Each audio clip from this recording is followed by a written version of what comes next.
آج ایک عجیب واقعہ پیش آیا جسے نظر انداز کرنا ممکن نہیں۔ میں واقعاً حبیب بینک کے ATM سے پیسے نکالنے گیا۔ رقم نکلی لیکن اس میں 1000 کا ایک نوٹ جعلی لگا۔ میں فوراً بینک کے اندر گیا اور کاؤنٹر پر موجود میڈم کو ساری بات بتائی۔ میڈم نے فوراً کہا، ایسا ممکن نہیں، ہم اچھی طرح چیک کر کے ہی ATM میں پیسے ڈالتے ہیں۔ میں نے ان سے کہا، میڈم مجھے صرف 1000 کے لیے وقت ضائع کرنے کا شوق نہیں۔ میں نے یہ نوٹ نکالنے کے بعد کیمرے کے سامنے دکھایا ہے، آپ فوٹیج چیک کر لیں۔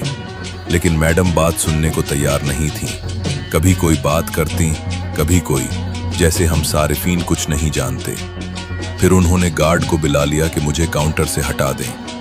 گارڈ آیا تو میں نے نرمی سے کہا، بھائی آپ آرمی ریٹائرڈ ہیں اور میں بھی ایک ریٹائرڈ فوجی کا بیٹا ہوں۔ آپ خود بھی اپنی میموری ریفریش کریں اور میڈم صاحبہ کو بھی سمجھا دیں کہ پہلی دفعہ ہی غلطی نہ ماننے سے کیا ہوتا ہے۔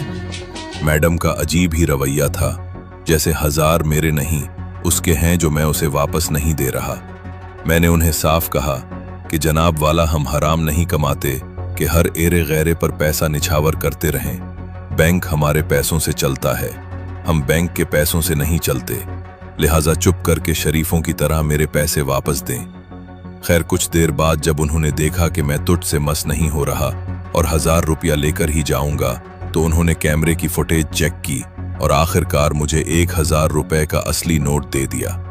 آپ سے اتنا کہنا چاہوں گا کہ ATM سے پیسے نکالتے وقت ایک بار وہیں کھڑے ہو کر تسلی ضرور کر لیا کریں۔